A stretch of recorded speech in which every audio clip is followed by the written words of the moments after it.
तो guys Salaar movie को release हुए काफी टाइम हो चुका है और इस मूवी को देखने के बाद बहुत सारे क्वेश्चंस फैंस के मन में बन रहे थे और कोई कोई तो ये भी कह रहा था कि सालार की एंडिंग हमें सही से समझ में नहीं लगी। लेकिन आज हम सालार की एंडिंग के बारे में नहीं, आज हम सालार की थ्योरीज के बारे में बात करेंगे जो कि फैंस के मन में अभी भी चल रहे हैं। और इस मूवी का जो नेक्स्ट पार्ट है जिसका नाम है सालार 2 या कहे तो शोरेंग पर्वम, उस मूवी से हम क्या एक्सपेक्ट करते हैं और उसकी थ्योरीज क्या हो सकती है, जैसे कि कृष्णिकांत ने देवा का साथ क्यों दिया। और दूसरी थ्योरी ये है कि राधा रमा मन्नार देवा को क्यों मारना चाहती थी। और इस तरह की बहुत सारी थ्योरीज है जिसको हम इस वीडियो के अंदर एक्सप्लेन करेंगे, तो इस वीडियो को एंड तक जरूर देखना। अब बात करें हमारी पहली थ्योरी की, जो की है कि कृष्णिकांत ने देवा का साथ क्यों दिया। जब मैंने मूवी के दूसरे हाफ को देखा तो मेरे मन में पहला सवाल ये था, कृष्णिकांत अपनी बेटी की सेफ्टी के लिए देवा पर क्यों भरोसा कर रहा था, जबकि वो राजा मन्नार के एडवाइजरी कमेटी के मेंबर थे। ने फ्लैशबैक सीक्वेंस में देखा कि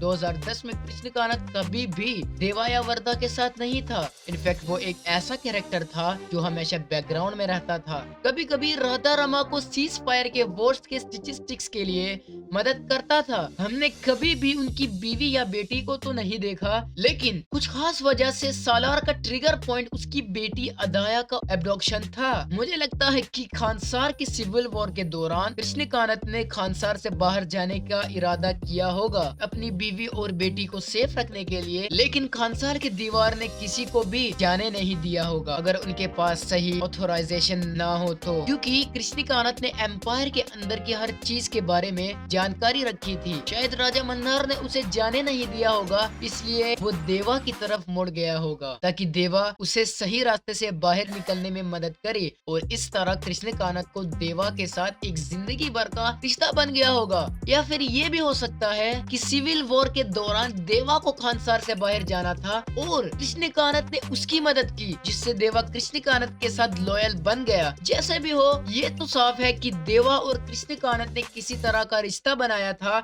जो उन्हें अदाया की जिंदगी को लेकर कृष्णिकांत को देवा पर भरोसा करने पर मजबूर कर देता है। अब देखा जाए कि अदाया और देवा का रिश्ता किस तरह इवॉल्व होता है। वो इंडिया अपनी माँ की अस्थियां बहाने के लिए आई थी और उसने देवा से मुलाकात करने का कोई इरादा नहीं किया था, लेकिन किस्मत के कुछ पलटने के कारण उनके रास्ते मिल गए हैं। मुझे बस ये नहीं चाहिए कि वो लवर्स बने, क्योंकि प्रभास और श्रुति हासन के बीच में बिल्कुल भी केमिस्ट्री नहीं है। प्रशांत नील को रोमांस का कोई शौक नहीं है भाई। तो गाइस हमारी नेक्स्ट थ्योरी ये है कि राधा रमा मन्नार देवा को क्यों मारना चाहती थी। तो देखो 2017 में जो राधा रमा मन्नार दिखाई गई है उसमें और 2010 में जो थी उनमें बहुत बड़ा डिफरेंस था। जब राजा मन्नार ने खानसार की जिम्मेदारी राधा को दी तब वो काफी लेवल हेडेड थी। वो ही थी जो सीज फायर को बुलाती और वर्दा को सलाहियत दी ताकि वो सीज फायर के खिलाफ लोगों से मार खाने से बच सके। लेकिन सालार के एंड में उसे अपने हस्बैंड की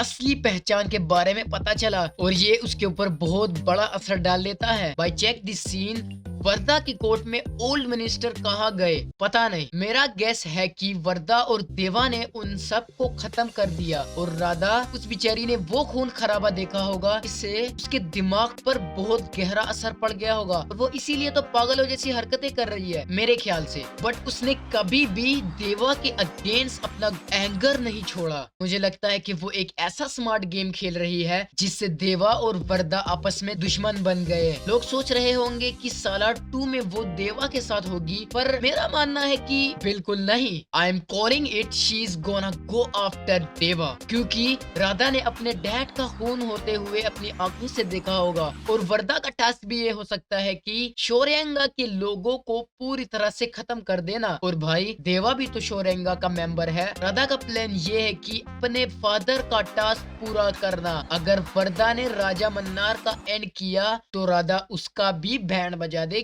बहुत ही खतरनाक है वो लड़की। प्रॉब्लम ये है कि उसके पास कोई फायर पावर नहीं है जिससे वर्दा या देवा को मारा जा सके, इसलिए उसकी बेस्ट होप है कि वो दोनों एक दूसरे से लड़ जाए और दोनों का दी एंड हो जाए और फिर राधा का रास्ता क्लियर हो जाएगा थ्रोन की तरफ। इस चीज का चांस ऑलमोस्ट 0 है।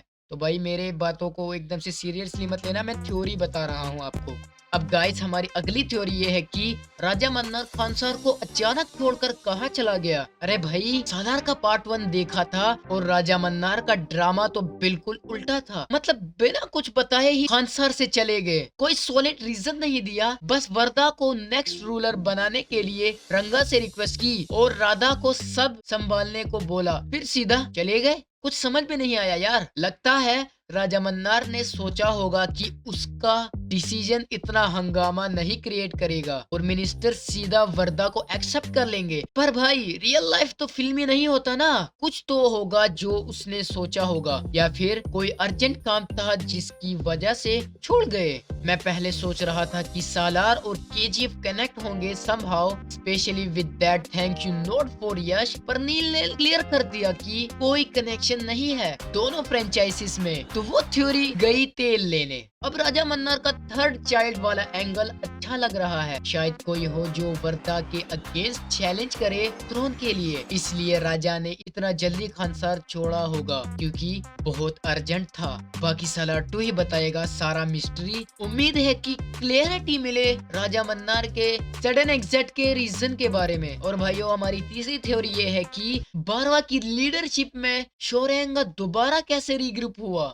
तो सलार का पार्ट 1 के फाइनल मिनट्स में हमें पता चला कि राजा मन्नार ने शोरेंगा क्लैन को पूरी तरह से खत्म नहीं किया था। हाँ, उन्होंने दारा को मार दिया, यानी देवा के फादर को, और हाँ उन्होंने अपने मिनिस्टर्स के साथ मिलकर शोरेंगा के लोगों को भी मारा, लेकिन कुछ लोग एक टनल में छुप गए थे जब तक ये सारा खून खराबा खत्म नहीं हो जाता। उसके बाद बारवा के लीडरशिप में वो लोग दुनिया के कुछ डेंजरस वॉरियर्स बन गए और उन सब का एक ही मकसद है राजा मन्नार और उसके थ्रोन को जलाना। इसके अलावा बारवा ने राजा मन्नार की बेटी राधा से शादी भी कर ली, जिससे उसने खानसार के अंदर के राज तक पहुंचने का मौका पाया। मैं तो समझता हूँ कि जो शोरेंगा का ये बंदा है उसने थोड़ा बेवकूफी और जल्दी में बारवा के प्लान्स को खुल के रिवील किया। शायद उसको पता था कि बारवा इतना तैयार है कि दुश्मनों को चेतावनी देने से शोरेंगा के प्लान में कोई बदलाव नहीं होगा। ये सब कहने के बाद भी लगता है कि जो शोरेंगा लोग बच गए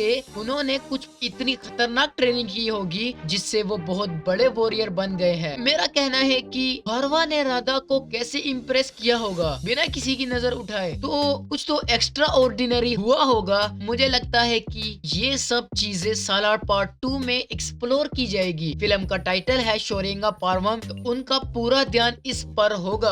अब बात करें हमारी लास्ट थ्योरी के बारे में, जो कि है देवा और वर्दा क्यों दुश्मन बन गए। तो भाई सालार पार्ट 1 के एंड में पता चला कि वर्दा खानसार पर राज करना चाहता था, लेकिन देवा भी खानसार पर राज करने के लिए वर्दी था, क्योंकि वो शोरेंगा के लीडर धारा के बेटे थे जिसे वर्दा के डैड ने यानी राजा मन्नार ने मार दिया था। मुमकिन है कि उनकी बचपन ही से जब वर्दा और देवा ने गहरी दोस्ती बनाई और जब वो दोनों सीज फायर के समय साथ आए, उन्हें ये मालूम नहीं था कि राजा मन्नार धारा का कातिल है। फिल्म को ऐसा दिखाया गया है कि देवा को ये पता नहीं था कि वो धारा के बेटे हैं, लेकिन मैं ये नहीं मानता क्योंकि उसका बचपन काफी बड़ा था और उसको अपने डैड को याद करने की सलाहियत थी, इसलिए वो खानसार से जुदा होना नहीं चाहता था।